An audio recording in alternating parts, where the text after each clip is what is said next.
ñu bari tamit erreur bi dañ koy def, nañ ko moytu. mooy moo xam dañuy julli ci jàkka ji, moo xam naafile la wala du naafile, wala bu ñuy julli même bu dee sax yow kese yaay julli. mooy lan? mooy erreur ak portable yi di sonné. subhanallah, ñenn ñi seen portable yi day melax, c'est-à-dire buy sonné genre lumière lay def, nit ñi di julli mais yaa ngi déconcentré. subhanallah, même ñi nekk sa côté ñi nga dendal sonewul waaye mu ngi déranger, mooy day melax nit ñi, donc da leen di déranger, te loolu mën na yàq julli nit ñi. yow yaa ci responsable, te yow yaa koy layoog yow borom bi subhanahu wa taala yawmal qiyaama. rawatina nag portable yi di sonné, nga xam ne day nekk ci jàq ji di sonné, même bu dee sa biir néeg ngay julli, jaaduwul ngay julli bàyyi sa téléphone muy sonné. fayal sa téléphone nga def ko mode avion, wala boog nga fay ko ba nga pare julli. da ngay ñu bari bu ñuy julli ñoom loolu seen yoon newu ci sax, jël seen téléphone rek sànni ko fee. ñenn ñi dañuy téye seen téléphone, ñenn ñi dugal ko seen saak muy sonné.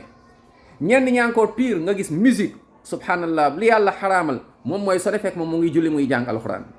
nga yenu bàkkaar boo xam ne yaa ko def, waaye nag ak ñi ko dégg ñi nga déranger yawmal qiyaama. subhanallah.